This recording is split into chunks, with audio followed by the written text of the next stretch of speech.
Yeah, I would say the biggest thing is that realize the first is the realization, like you know thyself, right? One of the oldest quotes. Look in that mirror and like ask myself, okay, am I really abusing this drug? Is this recreational or is it alcohol, whatever the case may be, and face it, and then think about it from not just an internal perspective, but basically your family, your friends, everybody that depends on you to be the best person you could be. And in my case, I was on a path to drink myself to death, man. You know what I mean? And basically, you want to be there for them, your kids, your grandkids, your future kids, if that's the case. Your girlfriend, boyfriend, your friend, whatever the case may be. It's about them as much as it is you. So, face it, get help. Don't be selfish, and then, own it, man. Own it. Own it every day. So. Everybody, welcome back to Living the Next Chapter, the Author Podcast. We get to meet amazing people from around the world. And I love that people can take their story and put it into a book and share it with the world and help people at the same time. Moonchild is the name of the book. And Anthony's here with me today. I'm excited to have him on the show. Someone who's proudly served his country and then having to come back and kind of find his identity now back home and writing a story about this. And it's a powerful story. You're going to love it. And you're going to love this conversation. Anthony, welcome to the show. Glad to have you on the podcast. Thanks for having me, Dave, and thanks for letting me come on here and share the story. It's amazing.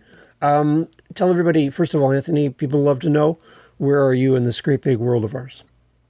So I live right now I live in Clovis, New Mexico, in a land of enchantment out here. I retired out of the Air Force 1 December of 21, and my wife's from actually the Navajo Nation near Gallup up there. So it's one of the things that I love the people, man. I love the place, and decided to stay. So amazing. Talk a little bit about your military service, Anthony. Like, what was it for you that drew you to taking this path in life? You could have done anything with your life.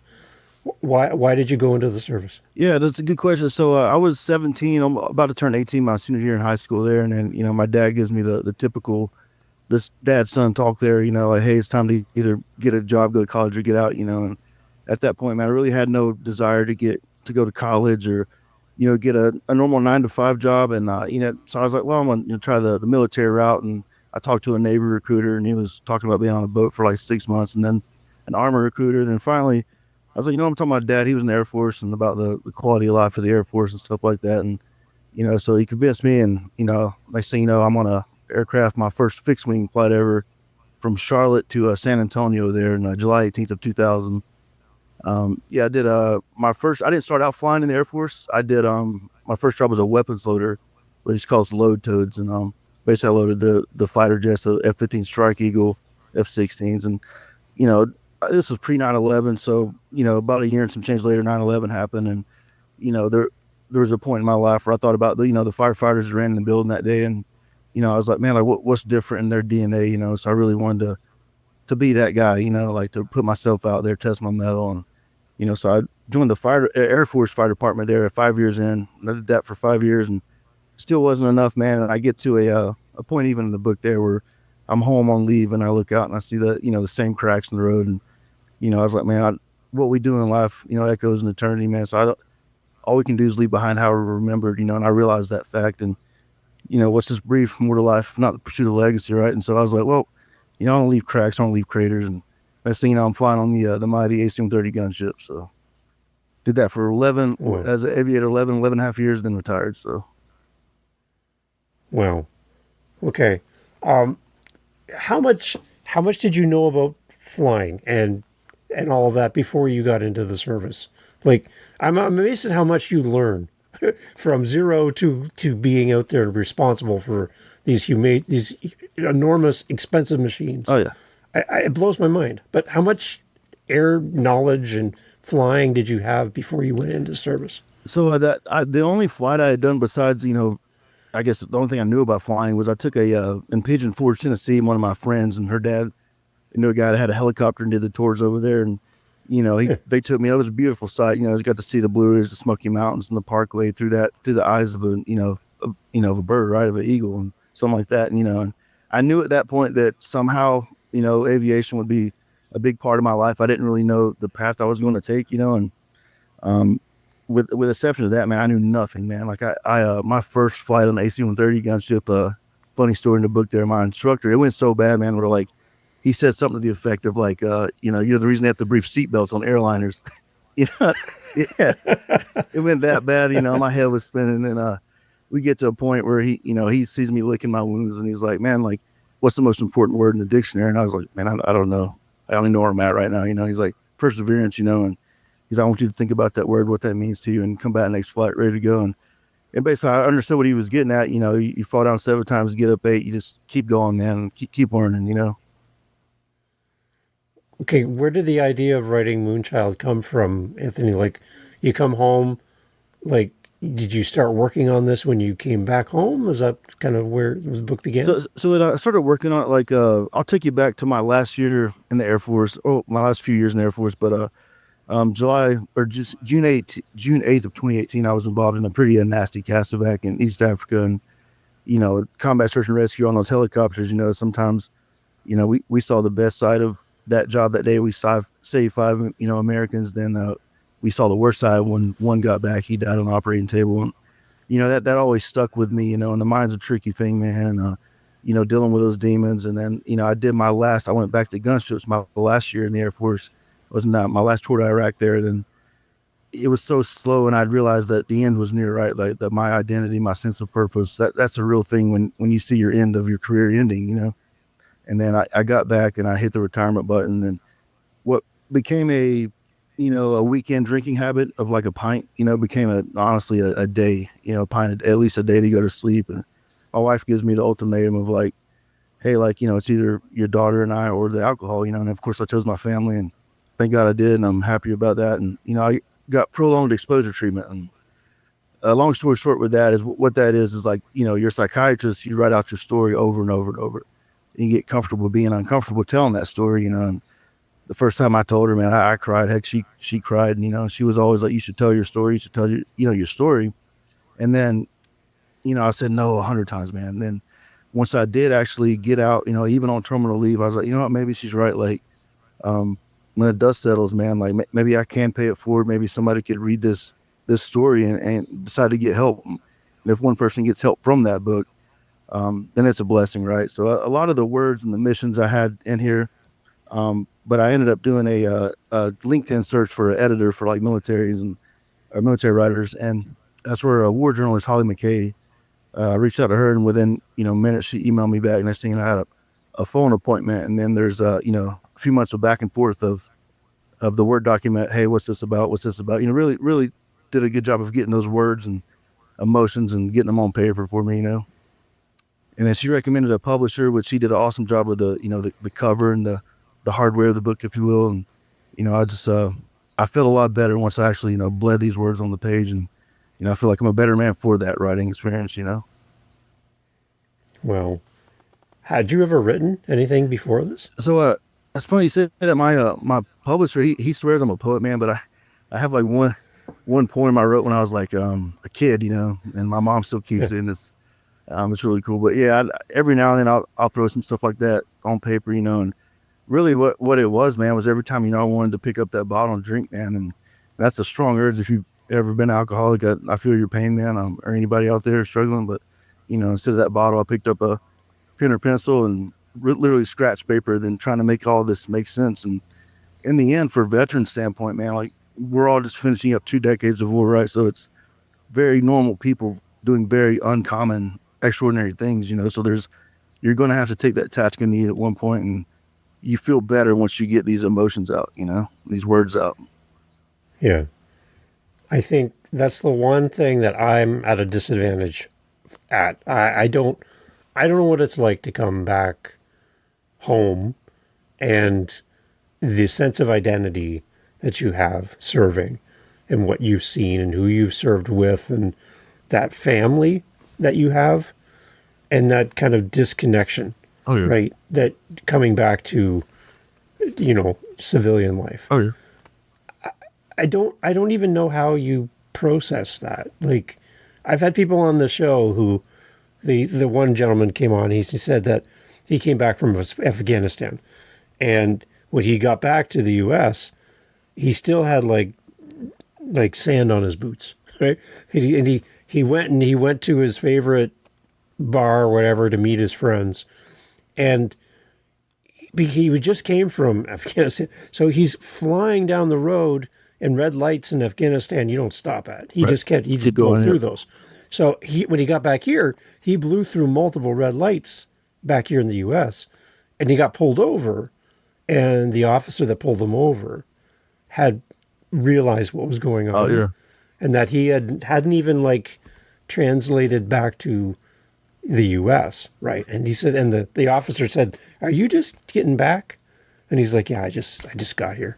He's like, "Remember the stoplights? We stop here, right? Just so you know. So just go ahead, but just slow down and stop at the stoplight." So for him, he didn't even realize what was going on. So that translation from active duty to civilian life. Can you please kind of explain to me kind of what does a soldier do mentally to make that transition? Because I don't understand how this works. Yeah, yeah. So there's a point, where like your last final out processing appointment from the military, right? Like right before you get your DD 214, all that. I realize it's sort of symbolic. You open that door to leave, right? But there's no door handle on the other side of that. If you ever been to an MPF or something like that, where you out process, you see that. You see like there's usually a door with a handle to get out, but you know, not one to get back in. So they're symbolic there to where like it is an ego death, if you will, or like I had to get over myself, and I had to realize that okay, this machine keeps going, right? This thing's going to keep going forever and ever. And it was great. I love what I did, and I love the people I served with, but life goes on, and it's time to, like I said, my legacy now would be being the best dad I could be, being the best, husband I could be, stuff like that. That to me, that's what's gonna echo in eternity now. But these were chapters in my life, man, where like I've been to some great places, some terrible places, good people, terrible people, but at the end, I wouldn't trade those experiences for anything in the world. And they're right now, those chapters are closed, So how do you begin your next part of your life? You start the next one. You start the next chapter of a new book, whether that's your family, whatever you want your legacy to be. You somewhat, tell your own story at that point. So does that make sense? Yeah. Anthony, tell me one of your most rewarding experiences that made you just so proud to serve. Can you tell me one of those Yeah.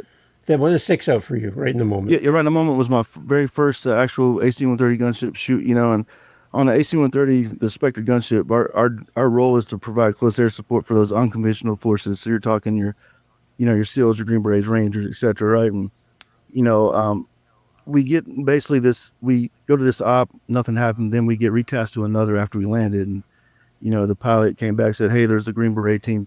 Taking fire, pin down. Who's with me?" And in our own version, we all said, "Send me." And next thing you know, an hour and a half later, man, I'm on the 40 mil providing close air support for a team that wouldn't have maybe not lived if wouldn't provide that for them. And what it was, I remember flying overhead and I see the two RPG flashes, and these Taliban members with explosive packs were shooting at the Green Beret team.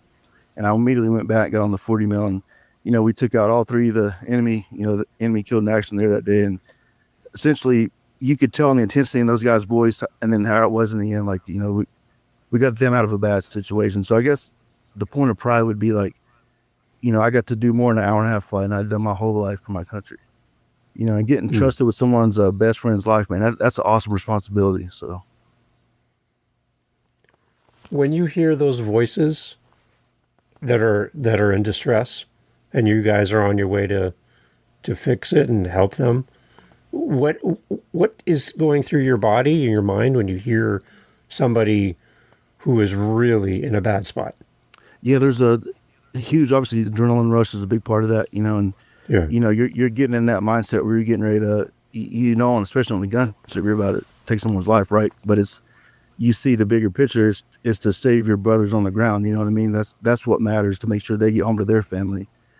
And, there's that moment like that I would always take, just like, okay, take a second, see the big picture, what is actually happening here, get my situation awareness up.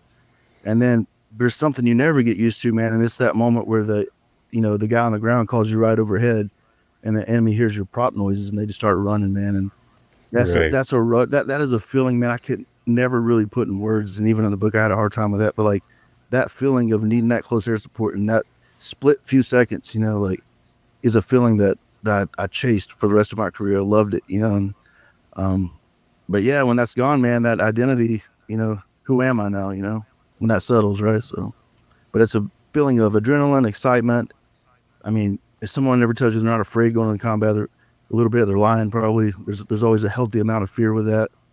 But yeah, just all those things going on within a few seconds. So When you're in that situation, are you making your own decisions or is somebody telling you what to do? yeah, so for the close air support side of it, you have a joint terminal air controller, basically a combat controller. It's usually embedded with like a Green Beret team, for example, and they're the ones Okay. that call in the air support. So we have a saying that where they on the rounds, right? They calling it in, but we on the switches. So there's these.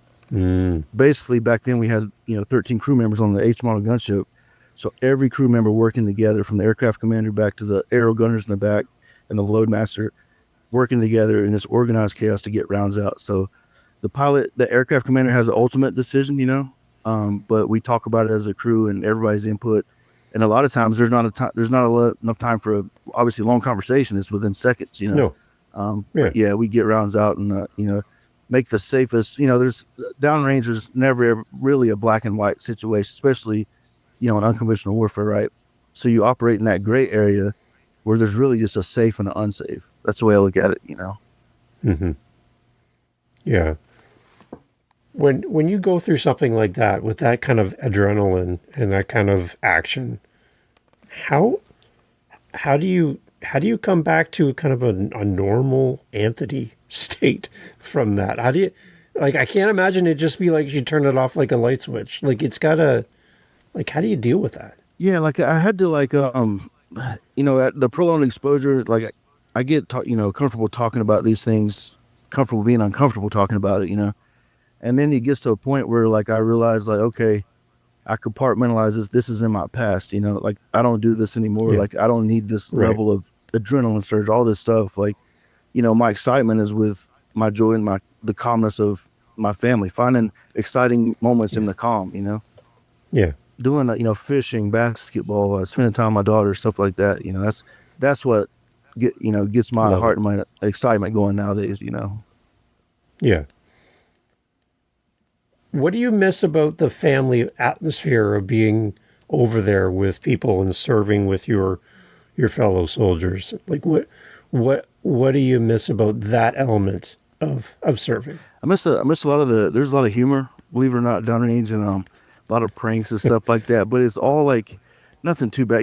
It's all the brotherhood and sisterhood, right? All your brothers and sisters. Yeah.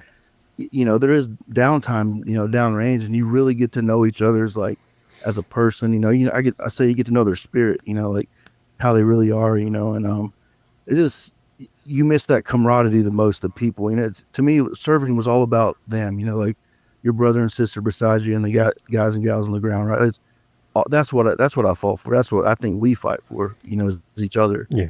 But yeah, I would be lying if I said I didn't miss that tremendously, especially flying, and just all the humor and the jokes. And then when it's time to work, we work, just that atmosphere.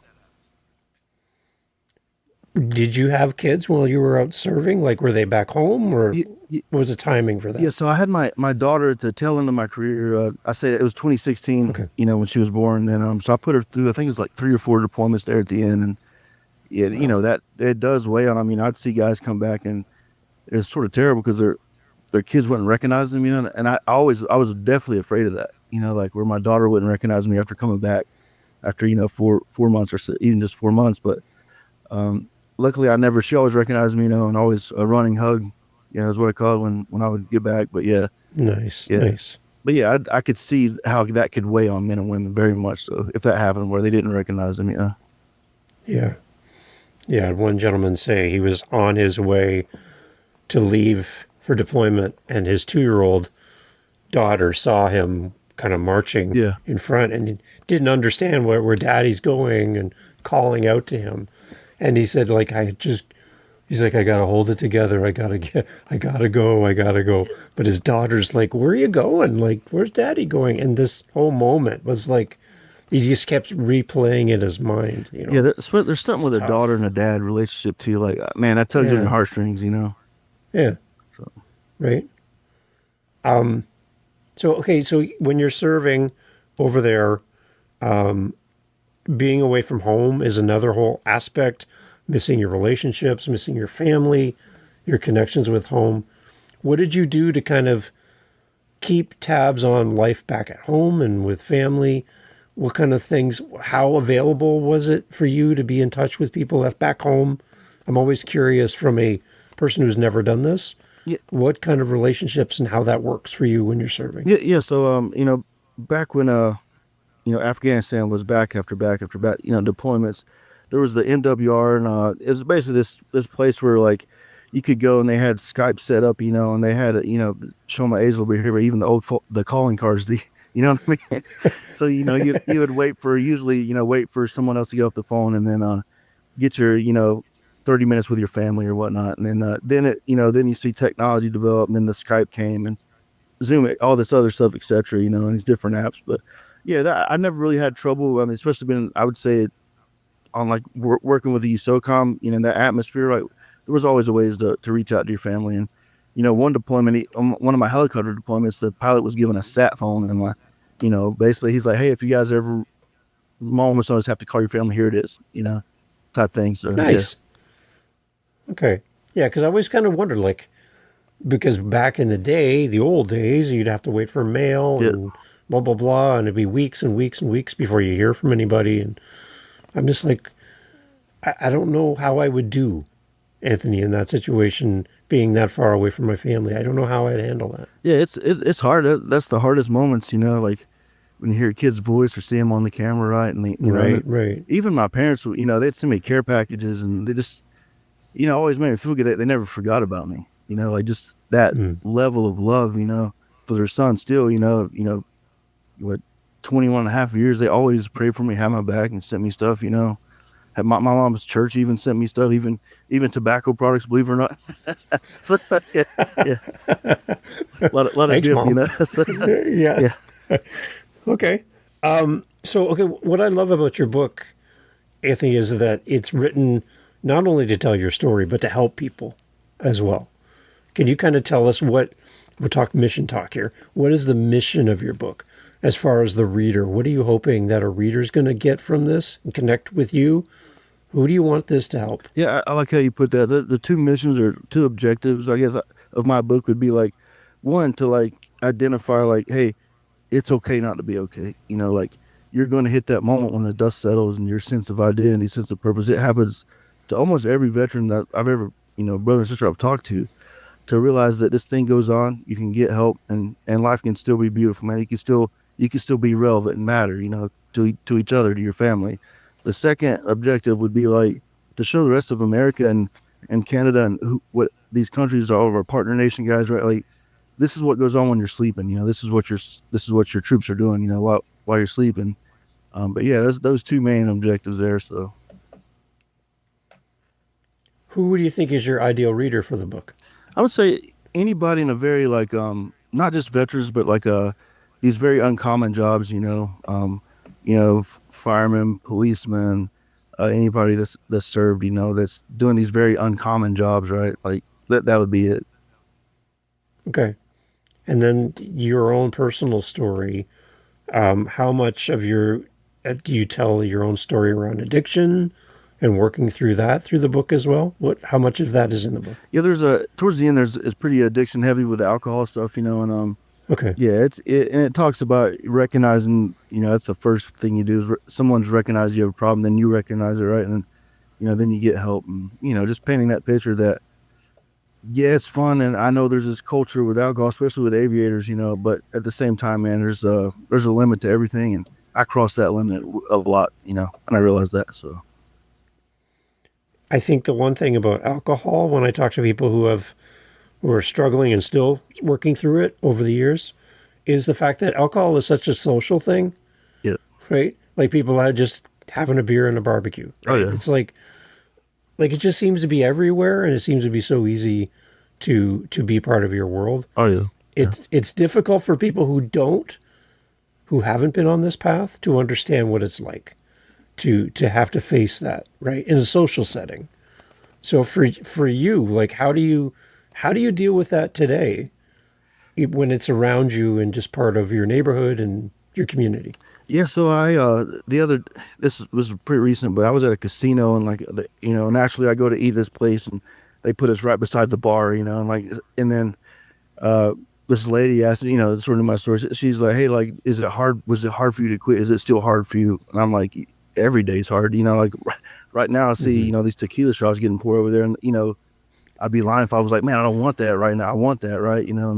But Yeah. I have to basically say, hey, I don't want to throw away all this progress of sobriety and being a better man, Yeah. being a better father, husband, just for one shot, which is, I know in Yeah. my case, I don't have the personality where I can have one. It's all or nothing type things, so, but I just, turn my back to it as the roughest, most abrupt way I can and just think about how far I've come.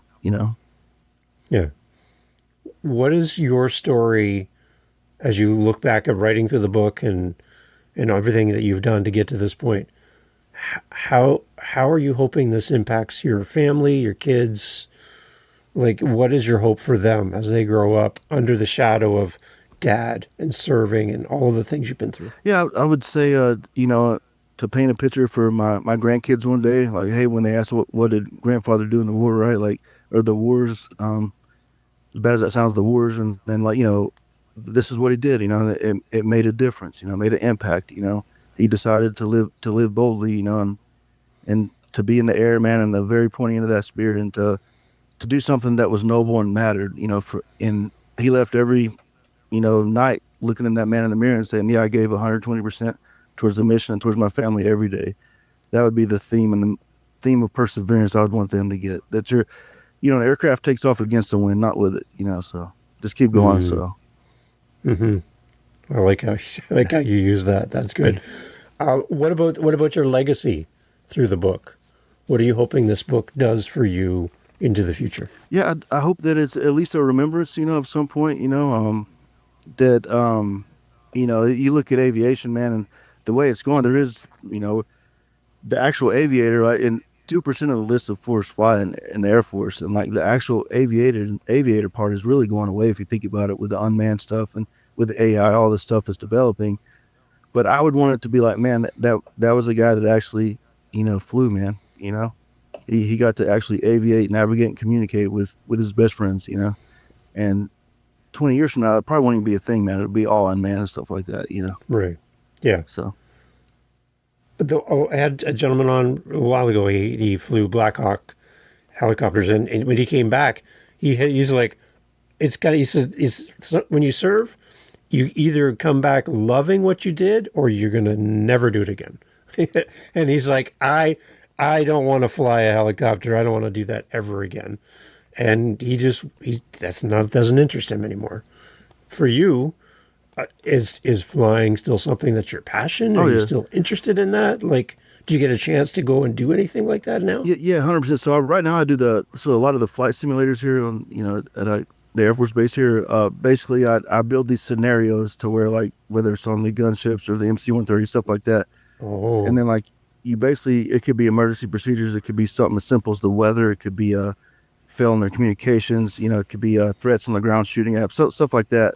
These wartime scenarios, and you take lessons you've learned and you put them in this virtual reality, if you will, flight simulator, and then you see it play out real time. And the best case scenario would happen with, somebody got back from downrange and be like, hey man, like that scenario really helped me.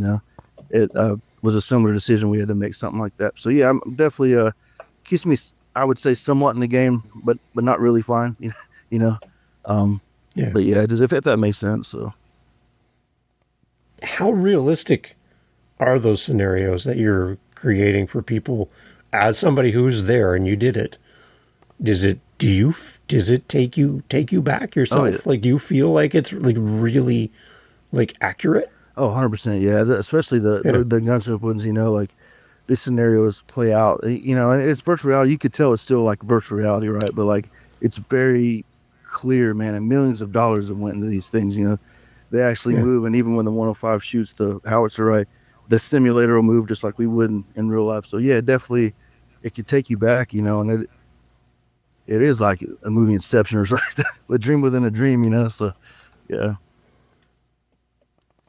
When you see the Hollywood version of what you did and what the people around you did over there, is there anything that's like close to realism, like we would see in a movie or something that you're like, that's kind of close, and this is not even close. That's not even real. Yes. Like, do you have any point of reference from that we could probably pick up on and see on a TV or a movie or something? Yeah. So I'll start off with the most unrealistic. I actually talk about this pretty funny story in the book, but the on Transformers, the Ace Model Spectre gunship. You see this 105 shooting the Decepticons. We even put a Decepticon on the aircraft. Yeah, I got a picture of it. Oh, good. Yeah. And so this 105 shooting this really high rate of fire, look like borderline like saber rounds, and Tyrese, the combat controller, gets on the horn there. That to me, that was pretty unrealistic, but it's at the end of the day, I realize it's a movie. It's Hollywood. It's Transformers, for crying out loud. But I think it's the Covenant is a somewhat accurate. I think it's Jake Gyllenhaal, and he's pinned down, and there's this dam, and it shows the gunship come in and absolutely just wreak havoc and get those guys out of a bad situation. The end result being what would really it would be like downrange, but even that one still the rate of fire. It's as an aviator, you could sit there, even Top Gun. I'm sure those guys critique that movie all day, right? Right, but I still realize it's a movie, and it's at least painting a picture of what goes on downrange. Somewhat accurate for the Covenant. So yeah. Okay. Yeah, I think that it's helpful for people who have no point of reference. Yeah. Right. We're like, I have no idea. Right.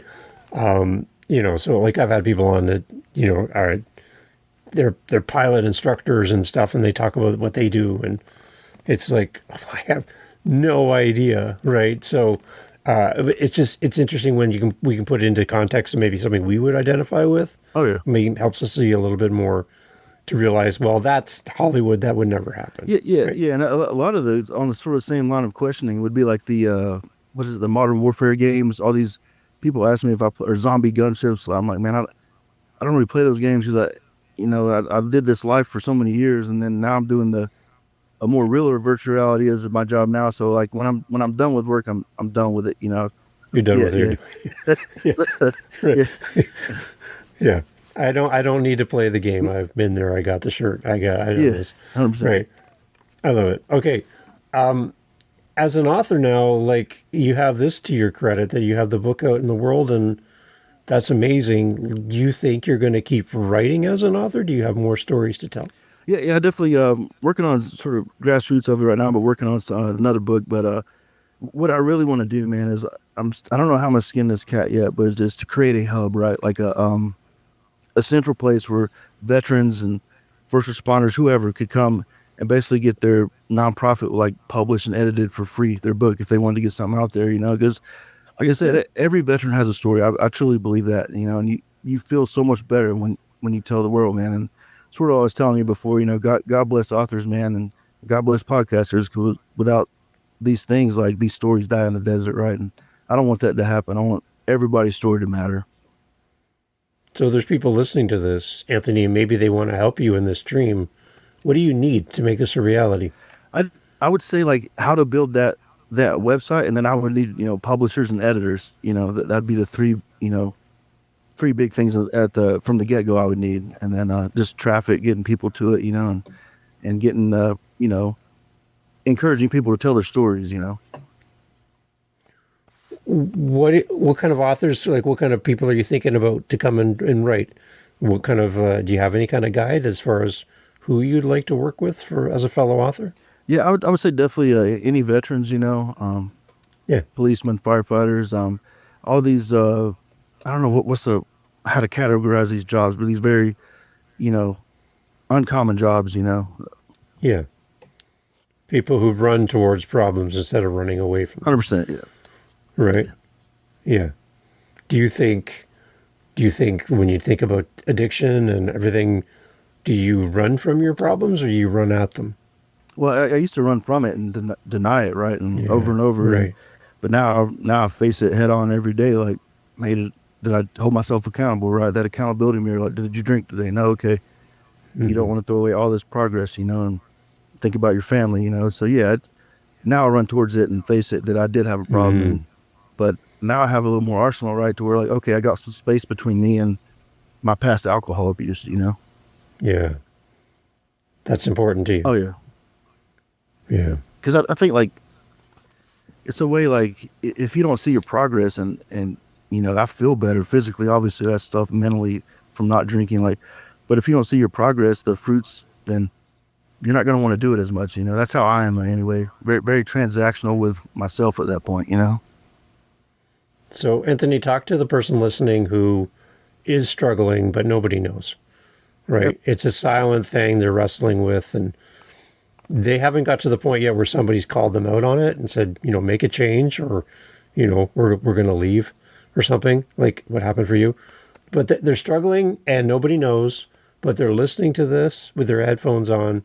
Nobody knows what they're listening to. So they're not going to get embarrassed. They're not going to get called out in front of people, but they have a chance to hear you talk to them. What would have been helpful for you to hear in a podcast, in a conversation that might have given you a little spark to make that change? Yeah, I would say the biggest thing is that realize the first of the realization, like know thyself, right? One of the oldest quotes. Look in that mirror and like ask myself, okay, am I really abusing this drug? Is this recreational or is it alcohol, whatever the case may be, and face it, and then think about it from not just an internal perspective, but basically your family, your friends, everybody that depends on you to be the best person you could be. And in my case, I was on a path to drink myself to death, man. You know what I mean? And basically, you want to be there for them, your kids, your grandkids, your future kids, if that's the case. This or your girlfriend, boyfriend, your friend, whatever the Yeah. case may be. It's about them as much as it is you. So, you know, face it, get help. Don't be selfish, and then own it, man. Own it. Own it every day. So Amazing. Amazing. When did the book come out, Anthony? April 7th of this year. Wow. What have you heard back from people so far? I get a lot of different especially people I flew with, it's come on commented on like the Amazon links and stuff, and it's made my eyes water a few times, and just the pilots and the air crew I flew with and gunners, and I haven't had really, knock on wood, any bad reviews yet, but it's all positive, and it's the most thing I hear, like the most common theme would be like, it's the only book they've read that'll make you laugh and then cry within the same hour, because it is a short read, to be honest. It's like a 2-hour read, like a Sunday read, but those different emotions all within that short time frame. It's a good Sunday read, I guess, to answer your question, is what I'm trying to say. So Who in your service, when you look back, had a big impact on you? Someone, maybe a leader, somebody who you reported to, somebody that was over you that you just looked up to, and there was something special about them. Who was that for you? yeah, I would say definitely that instructor on my first flight. Yeah. You're getting the hell beat out of you during these flights, and you're realizing that later, and you're thankful for it. You're like, man, like, because you can't simulate certain things in combat, no matter how much you try, and he made me a better aviator, a better man, by basically, giving me thick skin, and then to know my strengths, but it's more important to know your weaknesses and to keep moving forward. That aspect of it. You're never out of the fight. What about people who haven't served, who maybe don't give the right respect to people who have served?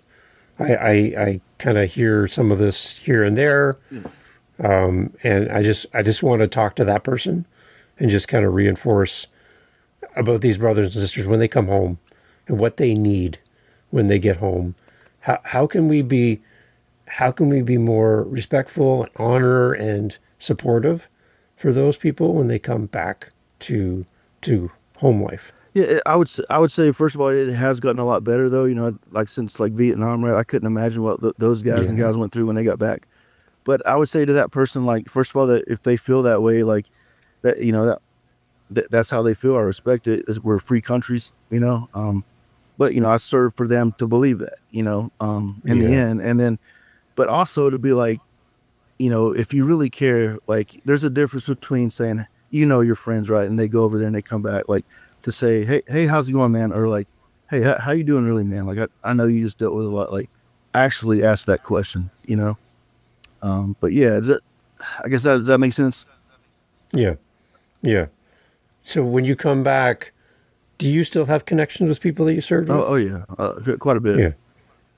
How meaningful is that for you? That's everything. It's with the exception of my family, my rock, right? Like, checking on them and them checking on me. To be honest, I should do that more. But it's everything, man. It's like someone still cares, man, and like, you know, we all loved each other at the end of the day. Everybody we served with, and your brothers and sisters, and you'll have those moments in time forever. So they might see your name on this episode and go, I know this guy. Possibly, yeah. Do you got a message for them? Yeah, for the people I served with, it was a pleasure, it was an honor, it was a blessing to even know you, and at the end of the day, what we did does matter.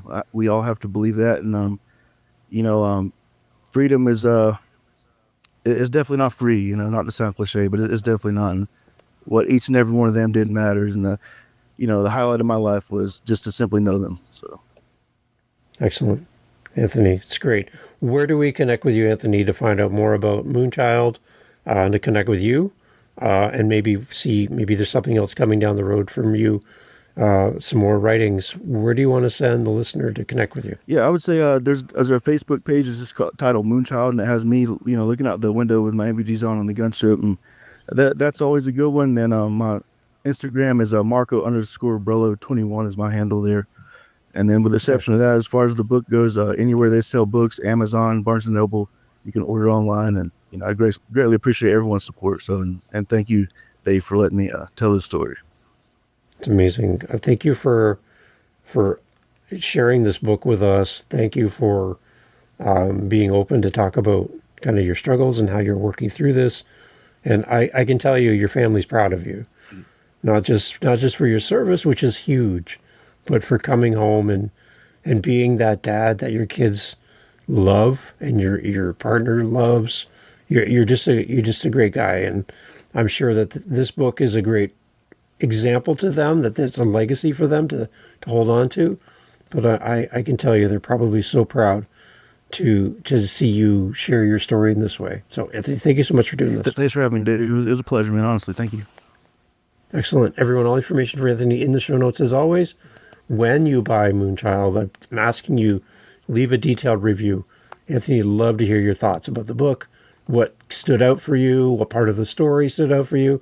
And if you know anyone coming home or has recently come home, maybe they're struggling a little bit, they need some support, grab a copy of the book, give it to them as well, and let them know that this is out there. And Anthony's written a great book that can help many, many people. So if you're struggling right now, there's a lot of great people out there that want to help you. So find your community, find your tribe, and surround yourself with positive people who are going to help you. Anthony, thank you so much for being part of the show. Thank you. Thanks for having me, Dave. Thank you. Hey, thanks for listening to the podcast. Glad to have you here. I just want to let you know that you can always find out what we're doing live in the moment by going to our YouTube channel. Head over to livingthenextchapter.com. There'll be a link right there. Head over to our YouTube channel. Make sure you like, subscribe, do all the things that all the YouTubers love to say. And in our YouTube channel, a couple things. You're going to get advanced listens. You're going to get the episodes that we're working on in real time. So we record and post daily on our YouTube channel. I'd love for you to give us a follow over there. As well, we're making playlists. We have over 500 episodes. So finding the right episode for you, we're trying to group things into playlists. So if you like children's books, if you like business, you like historical fiction, we're grouping our authors together to make it a little easier for you to find your favorite next author. So head over to livingthenextchapter.com. And again, I'd love to hear from you. Hearing from the listeners of the show is great. And I just want to say thank you for being a part of the podcast family. And I look forward to having you back for the next episode. Thank you for being here. I really appreciate your time and your listen. Take care.